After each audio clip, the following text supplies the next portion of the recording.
धर्म, मैं मानती हूँ जो करना चाहिए वो धर्म है और जो नहीं करना चाहिए वो अधर्म है।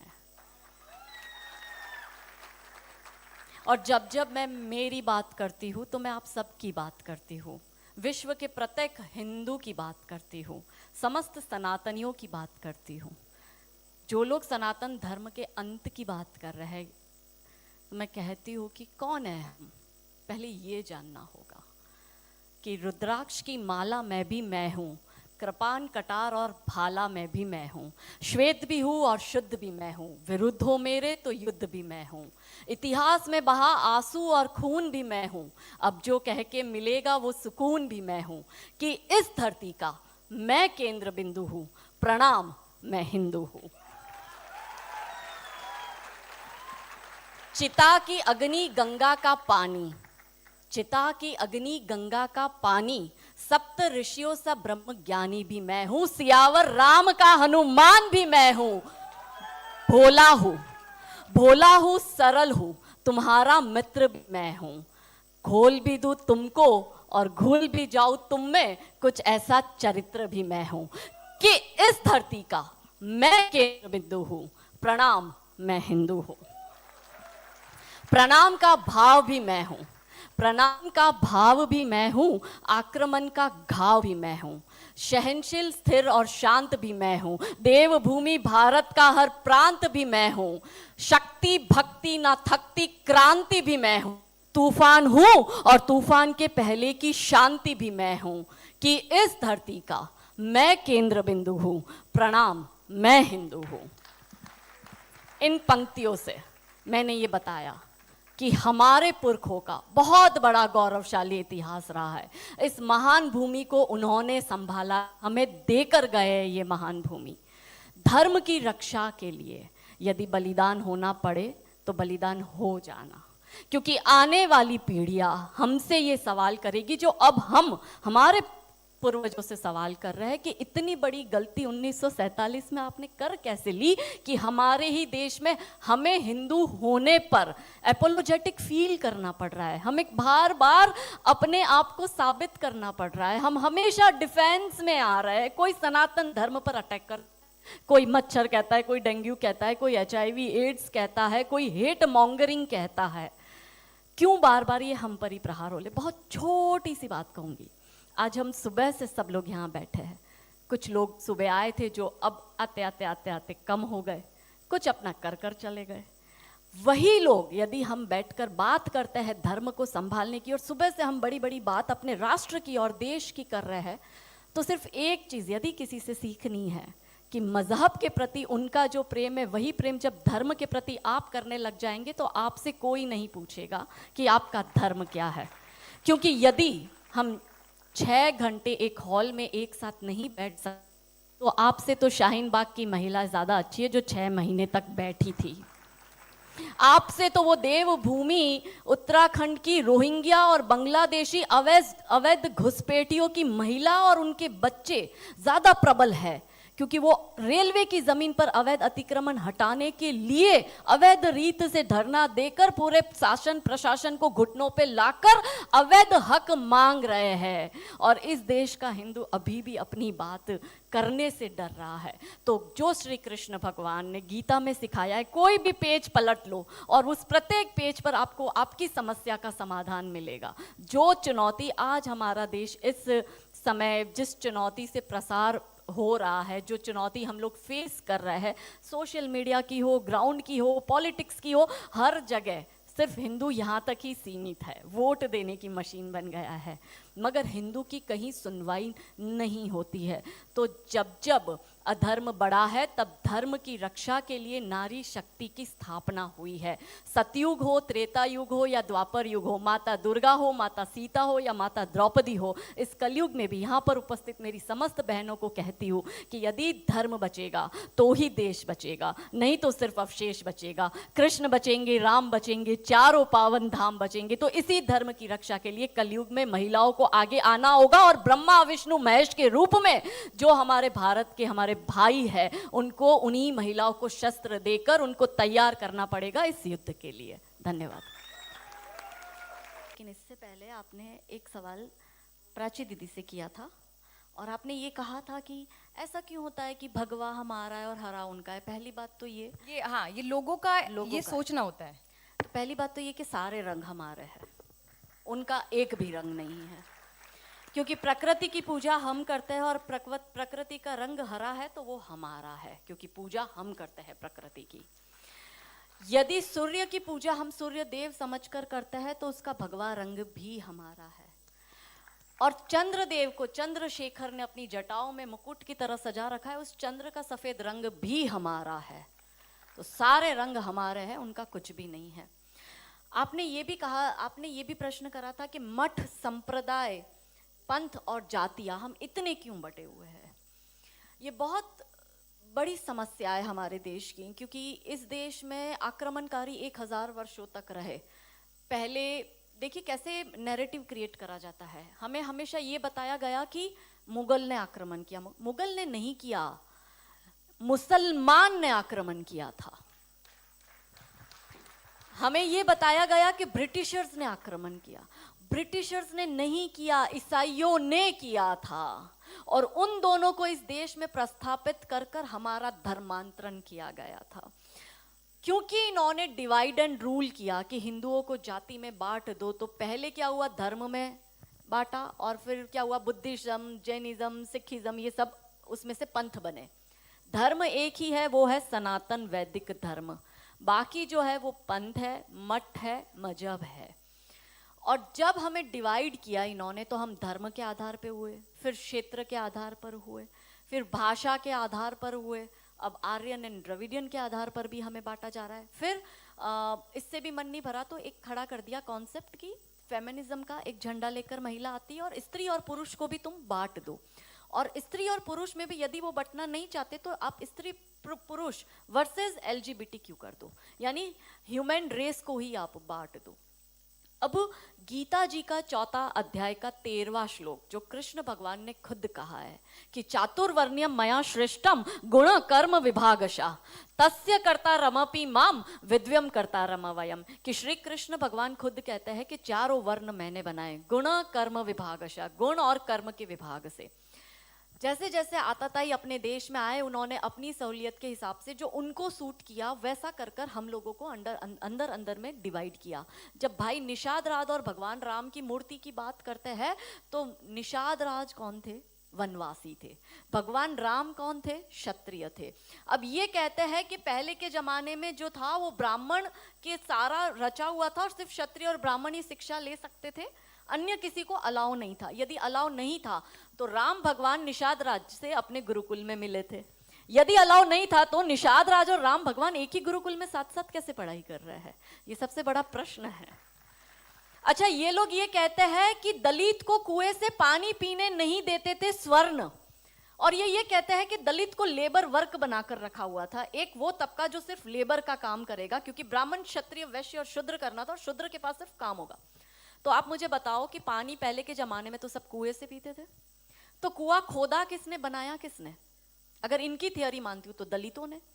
तो जो कुआं खोदा दलितों ने, उसी कुएं से यदि ब्राह्मण क्षत्रिय पानी पी रहे हैं और ये कहते हैं कि दलित का शोषण हुआ, दलित पानी नहीं पी रहा था, तो दलित जब स्वर्णों के लिए कुआं खोद सकता है तो क्या खुद के लिए नहीं खोदा होगा उसने? तो यदि उसने खुद के लिए खोदा है, जो इनकी थियरी है मैं उसको बस्ट कर रही हूँ, ये मैं नहीं कह रही हूँ, मैं तो लॉजिकल काउंटर दे रही हूँ इसका। तो जो उन्होंने खुद के लिए खोदा है वही उन्होंने अन्य धर्म के लोग, अन्य जाति के लोगों के लिए भी खोदा है। तो जब उसके पास कुआं है तो वो दूसरी जगह कुएं से पानी पीने क्यों जाएगा? जब मेरे घर में नल है तो मैं पड़ोसी के घर में जाकर क्यों पानी भरने जाऊंगी? मैं तो अपने घर से लूंगी ना। तो ये एक थियरी इन्होंने, बस जो आज तक ये करते हैं, ये फोटो भी ऐसी डालेंगे क्योंकि इस देश को बर्बाद करा है इस्लामिक आक्रामकता, विस्तारवादी चर्च, माओवादी षड्यंत्र और अलगाववादी आंदोलन। इसने इस देश को बर्बाद करा है। अब मैं coming back to the point, love jihad का, ये इसके साथ जुड़ा हुआ है, क्योंकि ये जो भूमि है हम इसे कहते हैं धरती माता, हम इसे कहते हैं भारत माता। इस देश में देवियों का नाम पहले लिया जाता है, हमारे यहाँ योद्धा रानियों का जन्म हुआ है। अब कैसे इसको बर्बाद करना है, तो इसके मेन सूत्रधार है, पहला बॉलीवुड, दूसरा टीवी सीरियल और तीसरा ओटीटी प्लेटफॉर्म। मैं थोड़ा सा इसमें आपको डिटेलिंग में जाऊंगी कि 25 वर्ष तक की बच्चियों को, युवा बच्चियों को बिगाड़ने का काम जो है वो बॉलीवुड वाला करेगा, कि वो फिल्में ऐसी बनाएगा कि जिसमें जो लड़की होगी वो हिंदू की होगी, लड़का जो होगा वो मुसलमान होगा, और फिर ये लोग ये दिखाते हैं कि हिंदू की लड़की केदारनाथ की यात्रा करती है और यात्रा करते करते खच्चर टट्टू चलाने वाले से वो प्यार में पड़ जाती है और उसके साथ भाग जाती है। ये लोग ये दिखाते हैं। अब हमारी जो बच्चियां जो 4 धाम की यात्रा करती है, या जो भगवान वैष्णो देवी माता की यात्रा करेगी, या किसी भी ऐसी जगह यात्रा करने जाएगी, तो आपको पता है कि पहाड़ी इलाकों पर जनरली खच्चर टट्टू चलाने वाले ये जिहादी ही होते हैं। क्या हमारी महिलाएं, क्या हमारी बच्चियां भगवान की पूजा अर्चना करने जाती है, या ये इन पंचर छापों से नैन पटक्का करने जाती है? हमारे ही लोग उनकी पिक्चर देखते हैं और पिक्चर देखकर तालियां भी बजाते हैं और उसको करोड़ों का बिजनेस भी करके देते हैं। ये तो हुए 25 वर्ष की, क्योंकि एक फिल्म आई थी अतरंगी रे, जिसमें सारा अली खान का, क्योंकि वो लेटेस्ट क्रश है अभी जो युवा बच्चियां है उनका, तो सारा अली खान का एक डायलॉग था और ट्रेन में जा रहे थे और जाते जाते एक चर्चा होती है, वो और हीरो मिलता है ट्रेन में और दोनों अपनी लव स्टोरी बताते हैं, और वो जो लड़का है वो लड़की पूछती है सारा अली खान उसको कि तुम्हारी लव स्टोरी के बारे में बताओ, तो कहता है मैं, अब शादी हो रही है मेरी, बस मैं अपनी शादी में ही जा रहा हूँ। तो कि किससे हो रही है? तो बोले मेरे समाज की लड़की है, मेरे गाँव की लड़की, हम साथ में ही पढ़ते थे। तो बोले ले, ये और कोई लव स्टोरी है? तो बोले और कैसी होती है? तो बोली मेरी लव स्टोरी है कि मैं ठाकुर की लड़की और वो कतई मियाँ भाई, और ये है असली love story. That was the dialogue in that film. अब हमारी बच्ची छोटी सी उम्र है, 13-14 साल की बच्ची, वनरेबल माइंड होता है, प्यार का खुमार होता है, उस वक्त जुनून होता है, बॉडी में हार्मोनल चेंज आता है, उसको भी लव स्टोरी अपनी बनानी होती है। पर क्योंकि सारा अली खान ने कहा है कि लव स्टोरी वो है कि मियाँ भाई से तुम प्यार करोगे तो वो लव, तो हमारी लड़की ये देखती है कि भाई अपने तो शाहरुख से लव स्टोरी चलानी है, अपने तो आमिर खान से चलानी है, क्योंकि उसका बाप ही सैफ अली खान है, तो उसको सैफ अली खान मिला है, भाई तुझे सैफ पंचर छाप मिलेगा। क्योंकि बॉलीवुड और रियल लाइफ ये दो अलग चीज है। पर हमारी बेटियां ये समझती नहीं। तो 13-14 साल की बच्ची के दिमाग में ये कि अगर प्यार करना है तो मुसलमान से करो, मैं इतिहास में छप जाऊंगी, मेरी तो लव स्टोरी बन जाएगी। फिर वो अलग बात है, वो 35 टुकड़ों में आती है। दूसरी बात ये कि 25 साल की लड़कियों को ये बिगाड़ रहे हैं। 25 से 35 साल की शादीशुदा महिलाओं को बिगाड़ने का काम एकता कपूर जैसी महिलाएं अपनी टीवी सीरियल के माध्यम से करती है। कैसे करती है कि वो अपने टीवी सीरियल में एक महिला बिल्कुल टिपिकल हमारे ड्रेसअप में, अच्छी सी साड़ी, बड़ा बड़ा मंगलसूत्र, बड़ा सिंदूर, बड़ी बिंदी, पीछे अंबे माँ का बहुत बड़ा स्टैच्यू होगा। आप देखना उसके सारे सीरियल में ये इंडिकेट्स होते हैं कि हिंदू धर्म को बर्बाद कर दो। देखिए कोई भी देश को बर्बाद करने के लिए बम, बारूद, गोला, असला, मिसाइल दागने की जरूरत नहीं है। आप उस देश की सांस्कृतिक व्यवस्था, शैक्षणिक व्यवस्था और पारिवारिक व्यवस्था को खत्म कर दो, वो देश अपने आप खत्म हो जाएगा। यही षड्यंत्र चल रहा है। तो इस देश में महिलाओं और बेटियों के दिमाग को खराब कर दो, क्योंकि हम परिवार व्यवस्था में समझते हैं तो जो बेटी हमारी आज हमारे घर की बेटी है वो किसी के घर की बहू बनेगी और वो 2 परिवारों को जोड़ती है, तो उन परिवारों को बर्बाद करने का षड्यंत्र चल रहा है। तो होता क्या है, दिखाएंगे क्या सीरियल में? प्यार एक से करेगी, शादी दूसरे से करेगी, फिर जीवन में कोई तीसरा आएगा, दूसरा मर जाएगा, फिर चौथा पसंद आएगा, फिर दूसरा जो मर गया वो जिंदा हो जाएगा, फिर कंफ्यूज हो जाएगी चौथे के साथ जाऊं कि दूसरे के साथ जाऊं। यही दिखाती है वो। क्या सच में यहाँ जो मेरी महिला, मेरी बहनें बैठी है, वो बताओ कि क्या हम हिंदू महिला है 4-4 पुरुषों के साथ संबंध रखती है? बताओ, जोर से बोलो। क्या हमारे परिवारों में ये होता है कि हम एक को पसंद करते हैं, हम दूसरे से शादी करते, फिर हमें तीसरा पसंद आता है, फिर हमारा मर जाता है पति, फिर हमें चौथा अच्छा लगता है, और जो मर गया पति वो सडनली जिंदा हो जाता है, फिर हम कंफ्यूज होते हैं हम किसके साथ जाए? क्या हमारी ये वैल्यू है? यही सीरियल हम देखते हैं और हम तालियां बजाते हैं, और हम हमारी बेटियों को भी यही टीवी सीरियल दिखाते हैं। और इन सारी टीवी सीरियल में एक ही चीज कॉमन क्या है? जो सास है वो 1 नंबर की नालायक, जो ननंद है वो 1 नंबर की नालायक, और ये दोनों बहू के खिलाफ प्लानिंग करेगी। तो अब जो वनरेबल बेटी अपनी माँ के साथ वो टीवी सीरियल देख रही है, उसका दिमाग कैसे खराब होता है, उसको पहले से ही, जैसे अनकॉन्शियस माइंड में चीजें कैसे काम करती है, उसको दिमाग में पहले ही बैठ जाएगा कि मेरी सास भी मुझे ऐसी ही मिलेगी। क्यों हमारे हिंदू परिवार टूट रहे हैं? क्यों आजकल हमारी बेटियों को जॉइंट फैमिली में रहना पसंद नहीं आता है? उसे शादी के दूसरे दिन अलग होना है, वो पहला फोन अपनी माँ को करेगी और माँ कहती है ज्यादा चिक चिक करे तो तू आ जाना मेरे घर में। हमारे माता पिता ने हमें ये सिखाया था कि तेरी डोली उठ रही है, तू इस घर में वापस तभी आएगी जब तुझे प्यार से आना है, तू तेरी अर्थी वहीं से ही उठेगी, हमें तेरी घर में एंट्री नहीं देंगे। ये हमें बचपन में सिखा दिया गया था। इसलिए आज भी हम जॉइंट फैमिली में रहते हैं, हम ससुराल में रहते हैं। भारतीय सांस्कृतिक व्यवस्था, पारिवारिक व्यवस्था को हमने बनाए रखा है। फिर एकता कपूर क्या करेगी, अनुपमा जैसी सीरियल में, ये एक ऐसी सीरियल है इसमें इतने ब्रेकअप और इतने डिवोर्स दिखा दिए कि इतने तो मुझे लगता है यहाँ जितनी मेरी बहनें और जितने मेरे भाई बैठे इनके जान पहचान परिवार पूरे खानदान में नहीं हुए होंगे, इतने उस एक सीरियल में दिखाए। अब हमारी बेटी जो वहां जाती है उसको लगता है मेरी ननंद नालायक, मेरी सास नालायक। इसलिए अब देखो सास बहू में निपटी नहीं, पहले कैसे निपटी थी, पहले कैसे रहते थे। और तीसरा जो मैंने कहा ओटीटी, 35 से 45 वर्ष तक की महिला जो कि वर्किंग विमेन है, जो जॉब करती है, उस महिला को कैसे दिमाग खराब करना है फेमिनिज्म के नाम पर। यदि आप नौकरी कर रही है तो आपको परिवार नहीं चाहिए, आपको पति नहीं चाहिए, आपको सास ससुर नहीं चाहिए, वो सब आपके पैर की जूती, क्योंकि आप वर्किंग विमेन है, आप नौकरी कर रही है।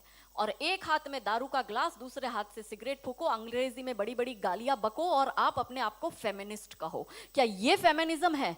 ये फिल्म क्यों नहीं बनाते नायिका देवी पर, दुर्गावती पर, रानी कमलावती पर, रानी चिन्नमा पर, रानी अब्बका पर, रानी लक्ष्मीबाई पर? ये ऐसी फिल्म क्यों बनाते हैं? ये बनाए रानी नायिका देवी पर फिल्म के जिसने मोहम्मद गौरी को नपुंसक बनाकर गुजरात से मार के भगाया था और वो 13 साल तक वापस भारत में नहीं आया था। ये इसलिए नहीं बनाएंगे क्योंकि भारत की बेटी को करीना खान बनाकर उसकी कोख से तैमूर और जहांगीर पैदा करवाने हैं। बहुत बढ़िया, बहुत बढ़िया। ये नहीं चाहते कि हमारे देश की बेटी दुर्गावती बने, हमारे देश की बेटी जौहर करे। ये नहीं चाहते कि हमारे देश की बेटी रानी कमलावती बनकर निजामों के सामने जल समाधि दे दे। ये नहीं चाहते हमारे देश की जो रानियां हैं, रानी चिन्नमा, रानी अब्बका का इतिहास आए उनके सामने। इसलिए हमारी जो बेटी है वो आजकल ऐसी फिल्में देखती है। हसीना पारकर, दाऊद की बहन जो आतंकवादी की बहन है, वो एक पैर ऊंचा रखकर मुंह में पान चबाकर गालियां दे रही है, तो हमारी बेटी वो रील बना रही है, उसको समझ नहीं आ रहा है कि वो आतंकवादी की रील बना रही है और वो अपने आप को कूल समझ रही है। हमारे बच्चे कबीर खान देखकर ड्रग्स सीख रहे हैं। इन्होंने 3 चीज सिखाई है, अश्लीलता, ड्रग्स और गालियां। तो हमारे जो बच्चे वो ड्रग्स, अब देश की सबसे बड़ी समस्या, कॉलेज में, स्कूल में 8वीं की बच्ची के बैग में से ड्रग्स की पैकेट मिली है। लव जिहाद का सबसे बड़ा कनेक्शन है, एक बॉलीवुड के माध्यम से, एक सोशल मीडिया के माध्यम से, एक डर का माहौल बनाकर, और चौथा ड्रग्स के माध्यम से। पहले ये लड़की को ड्रग एडिक्ट करते हैं, फिर उस लड़की से प्रोस्टिट्यूशन कराते, फिर उस लड़की को ड्रग्स का कुरियर बनाते हैं। ये सारे केसेस हमारे पास में आते हैं। ये डर का माहौल की यदि निकिता तोमर मना कर देती है तो ये उसको कनपट्टी पर गोली लगाकर मार देगा कि या तो तू मेरी या फिर तुझे किसी की होने नहीं दूंगा। अंकिता सिंह झारखंड की यदि मना कर देती तो वो घर में घुसकर पेट्रोल छाटकर उसको मार देगा। साक्षी दिल्ली की मना कर देगी तो सुलेमान 31 बार चाकू घोंपकर उसको मार देगा। आफताब से शादी करना चाहती है श्रद्धा, तो वो शादी नहीं करना चाहता, इसलिए उसके 35 टुकड़े कर रहा है। मतलब हाँ बोले तो मारी जाए और ना बोले तो मारी जाए। और सोच रही काफिर की बेटी आखिर कहां बिचारी जाए, कहां जाएगी? हर हाल में पिसती हमारी बेटियां है। और बॉलीवुड का मैंने आपको बता दिया। तो ये लव जिहाद को कंट्रोल करने के लिए सबसे इंपॉर्टेंट है कि जो हमारे भाई है वो घर में टाइम दे अपने बच्चों को। जो हमारी बहनें हैं वो टीवी सीरियल और रील्स में से बाहर निकलकर अपने बच्चों को टाइम दे। यदि घर में प्यार नहीं मिलेगा तो वो प्यार बाहर ढूंढने जाएगी। ये ब्लैंक स्लेट है, यदि आप इस पर जय श्री राम नहीं छापोगे तो कोई इस पर अल्लाहू अकबर छाप ही देगा। और उस बेटी को जब वो कोई अब्दुल प्यार भरी बातें कर कर उठाकर ले जाता है, तब वो बेटी की माँ को याद आता है, उसके पिता को याद आता है कि कमी क्या रह गई। वो अपने आप से पूछो कि कमी। बच्चों को सिर्फ प्यार चाहिए, उनको आपका पैसा नहीं चाहिए, उनको महंगी गिफ्टें नहीं चाहिए। जो पूरा टाइम है वो बच्चों को। तो अब हम क्या है कि परिवार व्यवस्था में रहे नहीं। दादा दादी संस्कार देते थे, वैल्यूज देते थे, वो रहे नहीं। अकेला परिवार, माता पिता और एक बच्चा। पिता कमाने जा रहा है, माँ भी नौकरी पे जा रही है, बच्ची अकेली चैटिंग कर रही है रात को 3-3 4-4 बजे तक अब्दुल के साथ। अब वो खाली जगह है, कोई तो भरेगा उसको। लो हैंगिंग फ्रूट का कॉन्सेप्ट है, जो नीचे लटकेगा उसको पहले टूटा जाएगा। हमारी बच्चियां इमोशनल होती है, हम उनको मेंटली तैयार नहीं करते, तो उन बेटियों को फिर ये कर ऐसे कर देते हैं। तो तो मैं यहाँ पे उपस्थित समस्त मेरी जो बहनें हैं, जो बेटियां मुझे सुन रही है, कविता की इन पंक्ति के साथ अपनी बात को ख़त्म करूंगी कि हे भारत की बेटी जागो, मैं तुम्हें जगाने आई हूँ। हे भारत की नारी जागो, मैं तुम्हें जगाने आई हूँ। और 100 धर्मों का धर्म एक बलिदान बताने आई हूँ। खप्पर वाली काली जागे, जागे दुर्गा बरबड़ा, रक्त बीज का रक्त चाटने वाली जागे चामुंडा, नरमुंडों की माला वाला, नरमुंडों की माला वाला जागे कपाली कैलाशी, और रंग की चंडी घर घर नाचे, मौत कहे प्यासी प्यासी, अरे झोली लेकर मांग रही हूँ, झोली लेकर मांग रही हो। कोई शीश का दान दे दो, भारत का भैरव भूखा है, कोई प्राण का दान दे दो, और मैं घर घर इनकलाब की आग जलाने आई हूँ। हे भारत की नारी जागो, मैं तुम्हें जगाने आई हूँ। हे भारत की बेटी जागो, मैं तुम्हें जगाने आई हूँ। बहुत बढ़िया काजल जी, बहुत अच्छा बोला आपने।